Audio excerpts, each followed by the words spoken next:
The Adventures of Ponyville Mare and the Stallion Who Loved Her. Written by the Drider Pony. Read by No One and Nobody.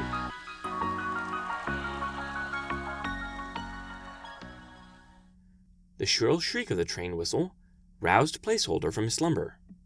He rubbed his eyes as they tried and failed to focus on the rolling hills out of the window, passing by at tremendous speed.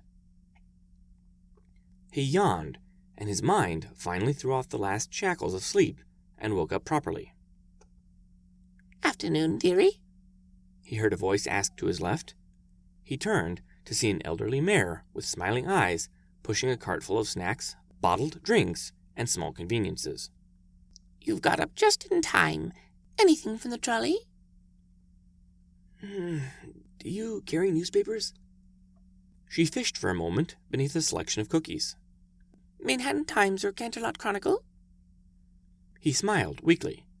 "You wouldn't happen to have the Ponyville Gazette, would you?" She thought about it for a moment, then shook her head. "Sorry, dearie, we don't usually carry small-town publications." He had expected as much. "That's fine.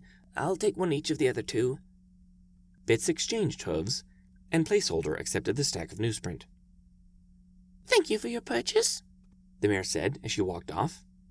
"You enjoy those now? There's still about an hour or so before the next stop in Ponyville." Placeholder nodded as she left, before taking up the first section of the newspaper and snapping it open. His eyes became like searchlights, scanning for new articles about one mare in particular he was interested in reading about. He skipped the headlines and front page entirely. It was always either the same boring news politics or news on whatever disaster the Harmony Bearers had fixed this week. He put aside the finance section as well. Anything worth reading there would have hit his office well before the papers found out. Sports, world affairs, and the comics were all likewise discarded. With the paper now pared down to less than half its size, he began his hunt for the one pony whose adventures were guaranteed to always bring a smile to his face. Ponyville Mare. It had been 6 years ago when Placeholder first encountered a Ponyville Mare story in the wild. In a subway station restroom, finding himself with no other way to pass the time, he'd elected to read the half of a newspaper some previous occupant had left behind. It was not a large article, barely a title and a few lines of context, crammed into the page between an opinion piece and a jumbo ad. But the title had caught his eye. "Ponyville Mare disrupts celebration. Flees city, returns with ancient jewelry, and donates it to the crown." It was eye-catching, but woefully short on details. The following article hardly expanded on the story, beyond restating the title. Several ponies were clearly involved, but they had all been reduced to a local, or a citizen, or another pony. Except for Ponyville Mare. She was the only one who received any identification, scant though it was. He thought nothing of it at the time, a curious story from a smaller publication, probably written by a bored journalist just trying to make his article quota. Like anyone else, Placeholder forgot the story within an hour of trashing the paper. But then she cropped up again. He next heard of her in a Manhattan coffee shop. Another small article, crammed in amongst countless others, ripped from local papers. "Ponyville Mare destroys town hall in attempt to deliver package." After that, there was a loose page that the wind whipped up into his face one blustery evening. "Ponyville Mare ends armed standoff with pie and burlesque show." Then, in his morning paper, "Mocked Ponyville Mare summons Ursa Minor." There was something about this Ponyville Mare that captivated him. In the dull gray world of Manhattan high finance, she was a startling shock of color and life. Compared to his life of schedules and meetings and socially dictated schmoozing dinner parties, Ponyville Mare did what she wanted, when she wanted, regardless of the consequences. She was unlike any pony he had ever known. She seemed to flit from job to job, doing whatever she felt interested in, rather than whatever would make the most money or provide the best stability. He wished sometimes that he could have met, or at least heard of her, sooner in his life. Then perhaps he would have never headed down the manila-colored, fluorescent-lit path of finance. It was around this time that he began to actively seek out her stories. Placeholder sighed as he reached the section he usually found the best Ponyville Mare stories in. He'd been so eager for a new story, he hadn't realized that this was yesterday's paper. He'd already read, "Magically acclaimed Ponyville Mare beaten by small racist filly." So much for getting a new article today. He folded the newspaper and set it aside. The train took a sharp curve, and it slid off his seat and under the opposing row. Placeholder didn't go after it.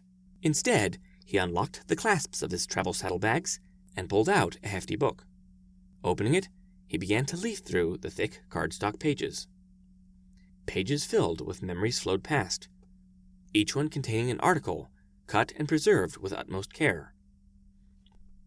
Every Ponyville Mare story he'd managed to track down, scouring newspapers from Baltimore's Sun to Las Pegasus's Highlight. Traveling for business did have its perks. Ponyville Mare violates bench-sitting etiquette. Takes 3-bit fine to court. Ponyville Mare invites sentient slime to gala. Massive heist ensues. Unrecognizable Ponyville Mare arrested for corrupting youth through alternative punk lifestyle. He paused at an old favorite. Ponyville Mare infests town with doppelgangers. Sentenced to mandatory art appreciation. That one always earned a chuckle. It was a strange paradox, that he knew so much about this mare, and yet so little at the same time. He could rattle off her greatest accomplishments and most memorable moments with ease, yet would falter if asked about her age, tribe, or even her name. Whoever she was, she clearly had pull with someone in power, someone who could keep her name out of the papers, despite her constant newsworthy actions. But that was all going to change soon. With enough holiday time banked to spend a week in Ponyville, he was going to track down this mare, the embodiment of living an authentic life, and get her autograph for his scrapbook. And if things went well, though he blushed at the very thought, perhaps something a little more than that. The train whistle shrieked again, and he glanced out the window. In the distance, he could already see it. Ponyville, the city where he and she were destined to meet. Placeholder snapped his scrapbook closed and grinned. The hunt was on. Ponyville was smaller than he'd expected. He'd expected it to be small, of course, having lived in Manhattan all his life, but even then it defied his expectations. Standing on the elevated train station, he could just about see the far edge of town across the rooftops, unless he included the fields and groves beyond, but that was pushing the definition of the edge of town.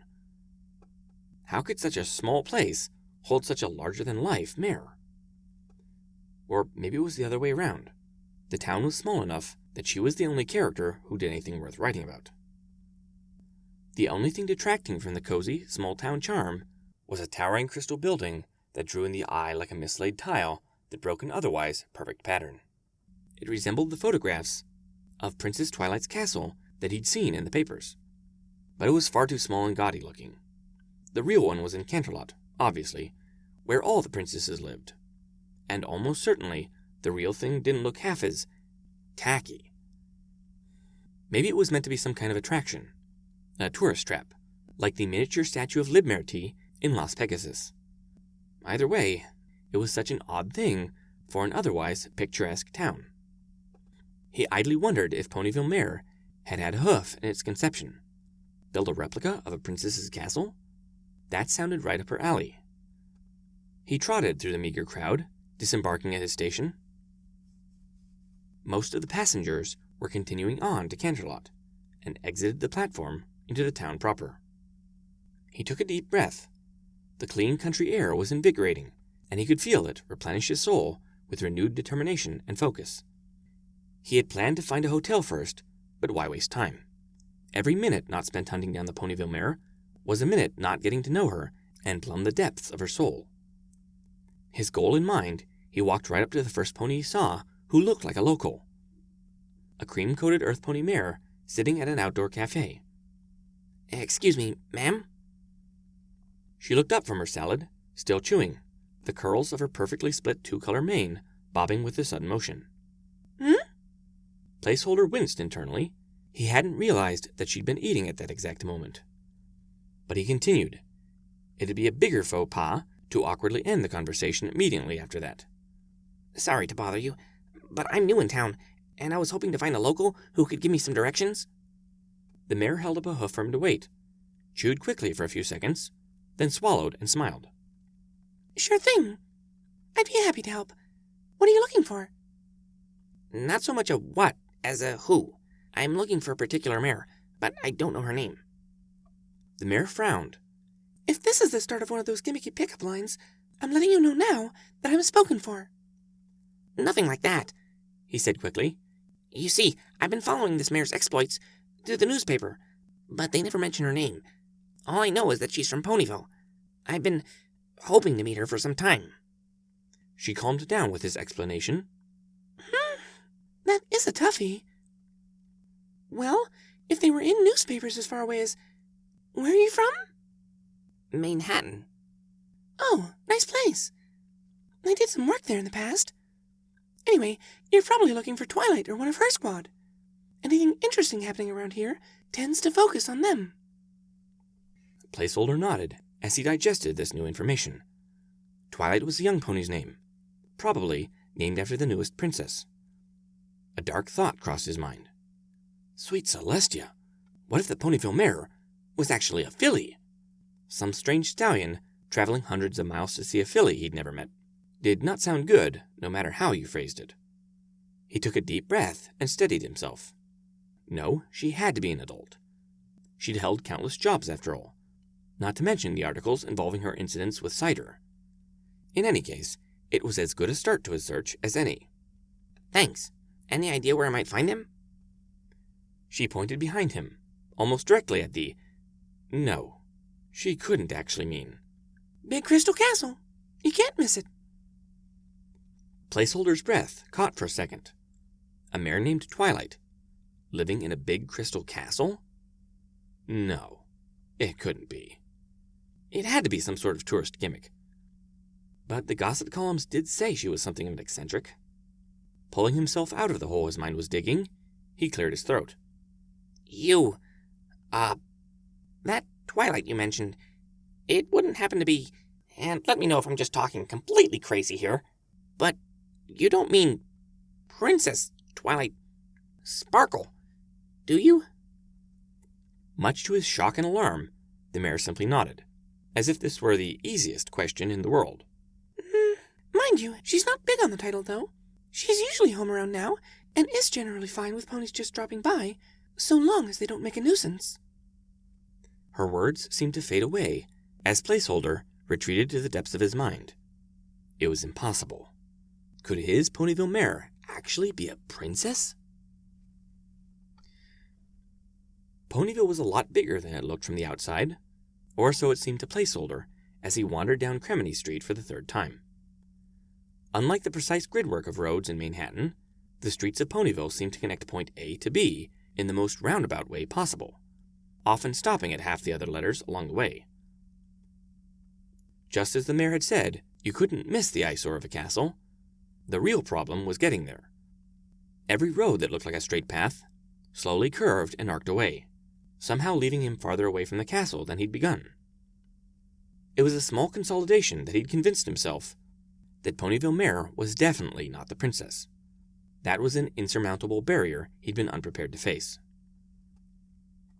But the more he thought about it, which had been plenty of time for as he became even more lost, the more things failed to add up. Princess Twilight was a well-known public figure.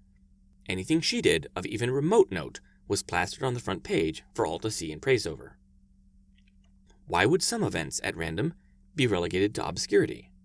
Sure, she could be using royal authority to suppress stories that embarrassed her or made her look bad. But if that was the case, then why let them be printed at all? It just didn't make sense. Still, if she was as approachable as Bonbon had said, she would probably be immensely helpful in tracking down the actual Ponyville Mare. If only he could actually make it to the castle. Grumbling, as he somehow found himself back in town square for the umpteenth time, he caved to his baser instincts and began to look for some pony to ask for directions. Thankfully, there just so happened to be a pair of mares passing by with the kind of unhurried pace that made the Manhattanite confident they were in no rush to reach their destination. Excuse me? He called. The pair stopped. The Earth Pony raised a cautious eyebrow, while the unicorn's eyes remained hidden beneath her glasses. I'm sorry, but could you tell me how to get to the castle? I've been trying to follow the roads, but... Oh, I hear you. The unicorn interrupted, her Canterlot accent heavily cut with lower-class slang. It's a mess down here. Let me tell you, I used to live in Canterlot full-time.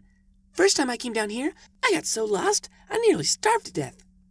Her companion rolled her eyes. Vinyl, do stop trying to scare the poor stallion. She turned to address him. Pay her no mind. She missed lunch and now she's cranky. I'm not. Don't start. Now, most of the roads around here aren't exactly named, but we'd be happy to show you the way there. Placeholder breathed a sigh of relief. A guide would be perfect. No way to forget the directions or get lost then. Thank you. That'd be a tremendous help. He fell into line behind the pair as they turned down a side street that looked as though it would have led away from the castle. After some brief introductions, they walked in amiable silence for a few minutes before Vinyl decided to break the ice. So, Placeholder, what do you want to see Twilight for? Let me tell you up front, she's not really looking for a stallion. No, he said with a blush. I just need her help to find some pony. Who? Asked Octavia. That's the problem. I don't know.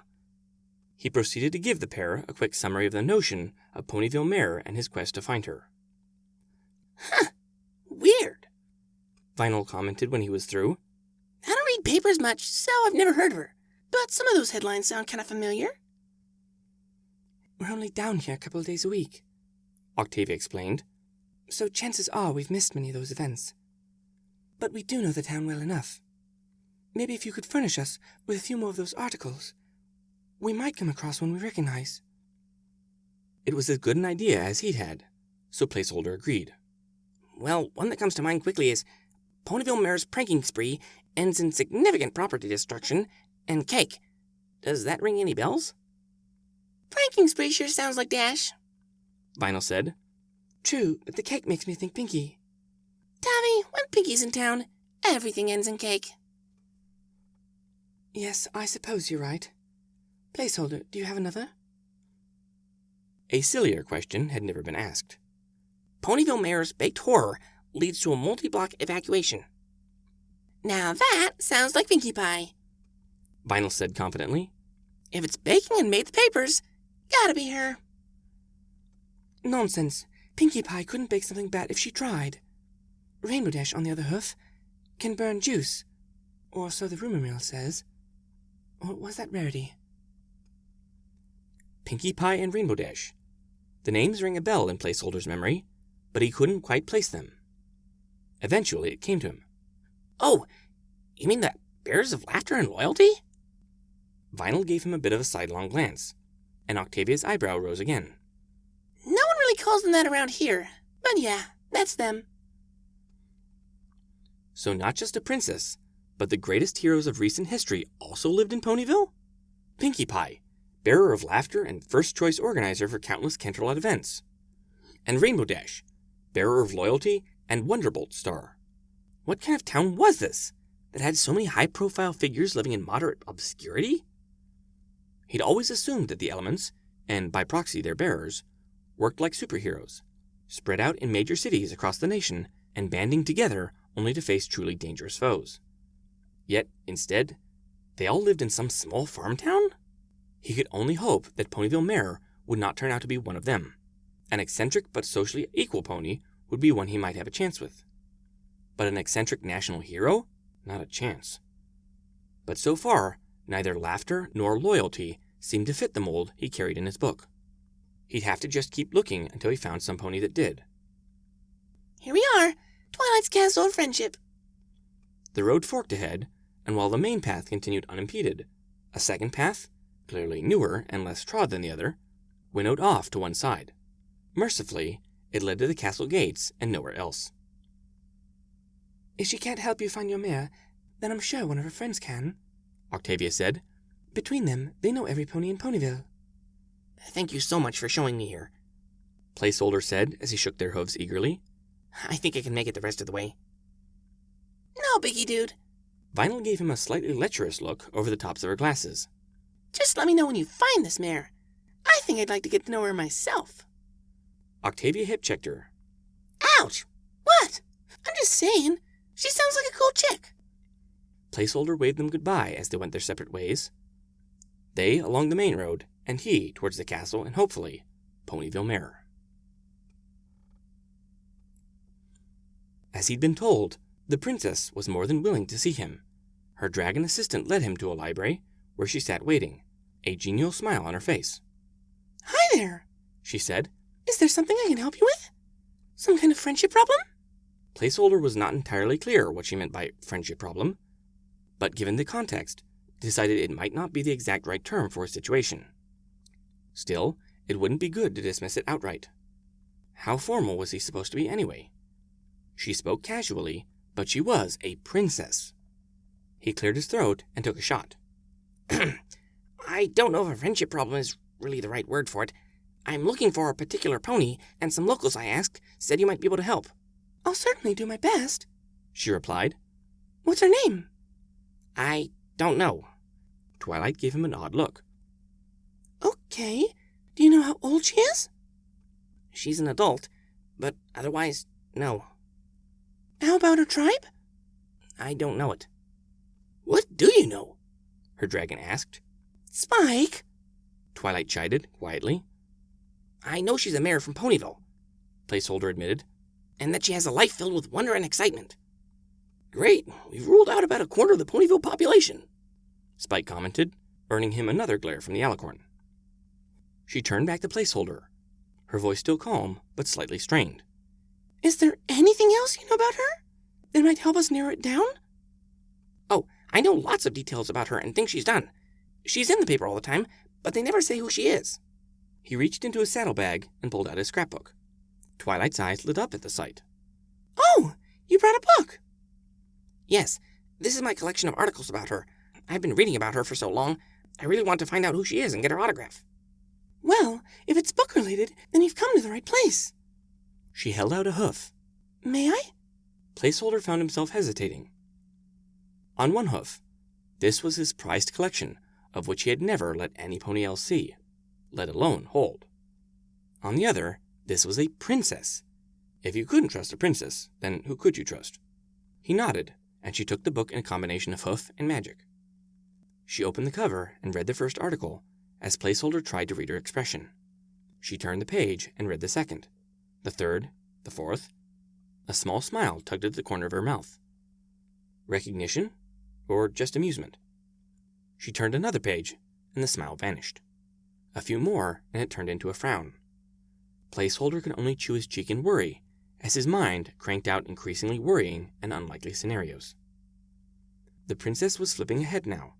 Either her reading speed was truly outrageous, or she was just skimming the headlines. But the frown remained stubbornly etched on her face. Soon it was joined by a brow furrowed in concern. She glanced up at him, and for a moment their eyes met. What was that? Embarrassment? Sadness? And pity? Out of everything, pity? She closed the book with a sigh and gave it back to Placeholder.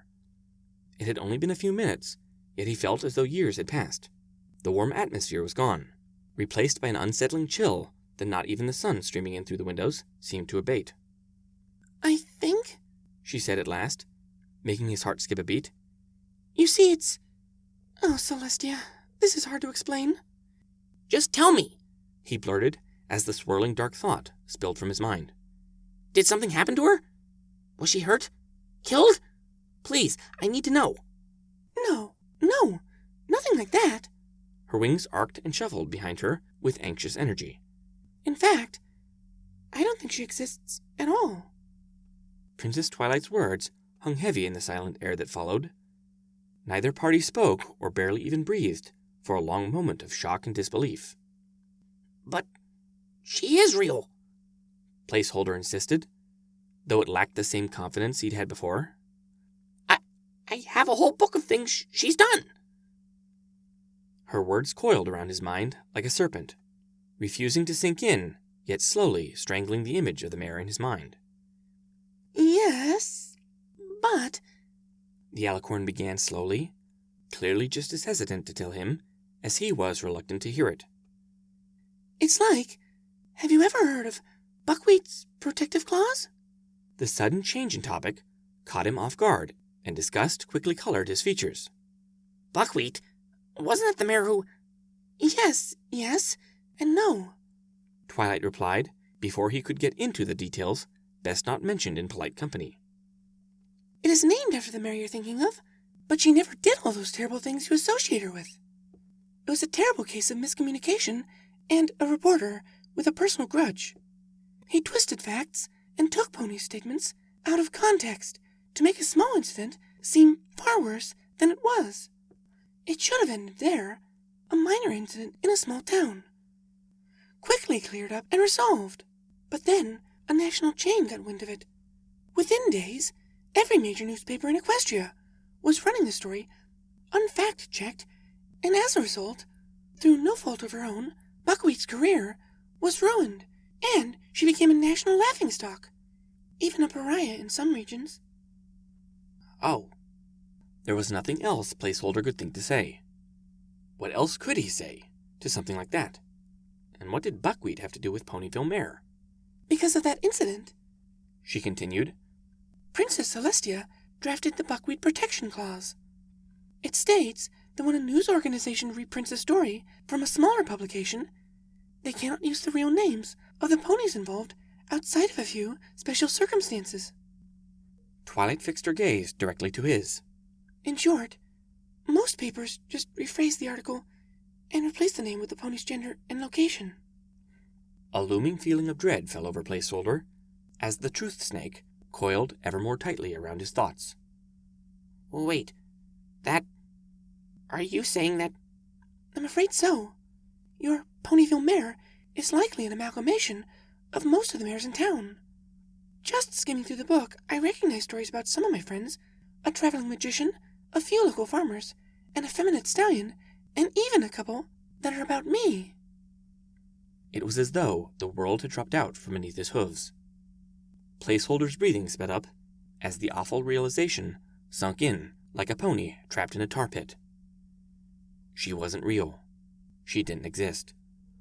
Ponies had done those actions, lived those stories, but they were spread out among dozens of mares. He shuddered as fantasies and dreams shriveled and died, meeting her, hearing her stories from her perspective, even the most fanciful of dreams, where they would run away together to go on adventures and leave his boring life behind. Like sand, they crumbled under the weight of truth, till naught was left but dust. He felt a hoof on his shoulder, and looked up into the sorrowful gaze of a princess. I'm sorry you had to find out this way, but after you've traveled so far, most of these incidents aren't even nearly as dramatic as they claim to be. While not technically inaccurate, whatever reporter drafted these must have really been trying to make his content interesting. It did not help. If anything, that made it worse.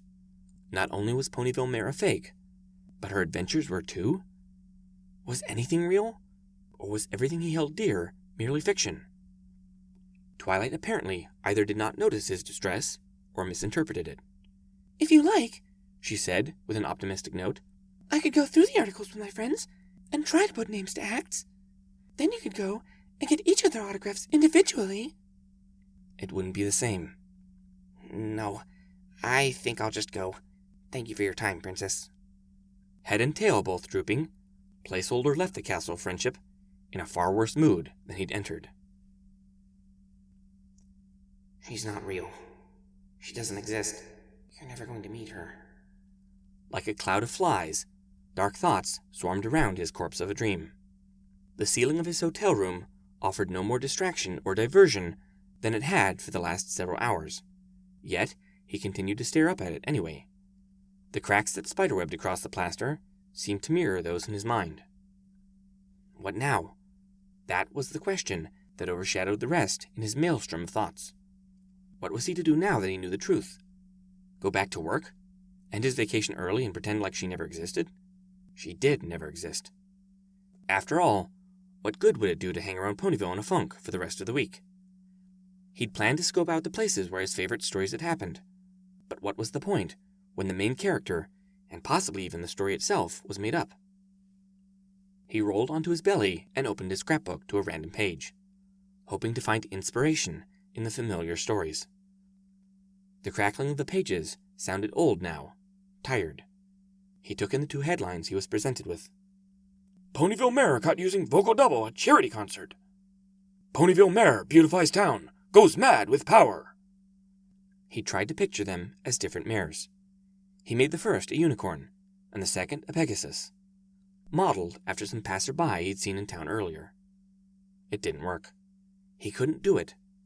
Despite knowing the truth, he couldn't help but think of them as mere actors playing the role of Ponyville Mare. He pushed the scrapbook away, a little harder than he meant to. It teetered at the edge of the bed and started to tip over. Placeholder surged forward to grab it, but caught only air as his scrapbook hit the ground with a thud and a rustle. He scrambled to his hooves and around the other side of the bed to retrieve his treasure. Luckily, the fall was not far and the floor was carpeted. As he picked it up, a slip of paper came loose and fluttered to the floor. He stared at it quizzically. It wasn't newsprint. Setting the book on the bedstand, he retrieved the lost scrap and turned it over. It was a drawing, a loose sketch done freehoof, of a young mare with a messy mane and wild eyes. It wasn't very good, and some pony had scratched out most of it, but the caption at the bottom remained legible. Ponyville Mare. Placeholder's eyes widened in recognition. He knew this drawing, though he thought he'd thrown it away years ago.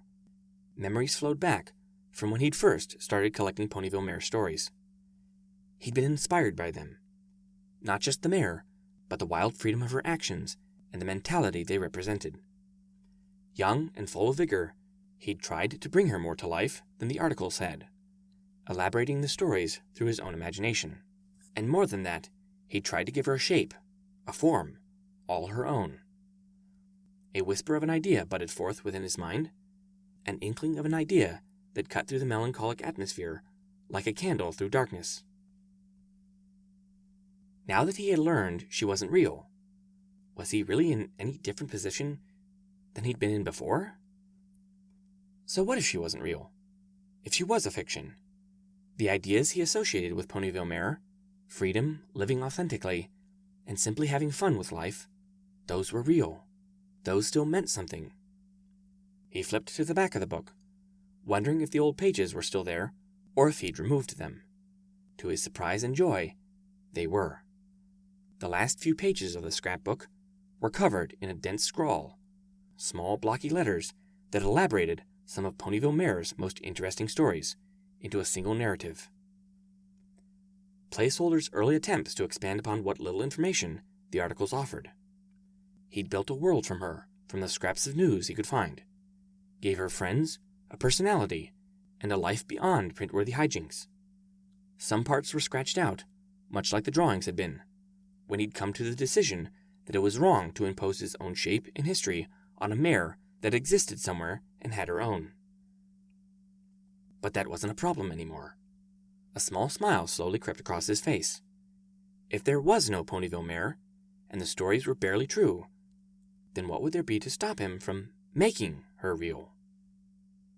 He stood up with dawning realization. He could bring her to life. No one knew her story like he did. A bit of writing and a bit of art. It could be done. Even as he thought about it, an image began to form from the depths of his mind. She'd be young, but an age you couldn't place. An adult's body with a child's energy.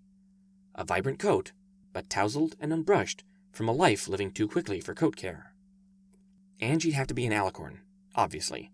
No normal pony could do so much. A pink and yellow mane, like the roofs of Ponyville itself. That she'd attempt to style, but would always manage to come loose through her adventures. And her smile, he could see it as clear as though she were standing in front of him. A half-cocked grin, cheeky and fully aware of it. Just daring someone to tell her off from whatever chaos she'd caused. Grabbing his scrapbook, he moved it to the table and eagerly flipped it to the next clean page. Taking pencil and hoof, he began to draw. It didn't matter if she didn't really exist. As long as he enjoyed her adventures, she could be real to him, and he could make her real for others.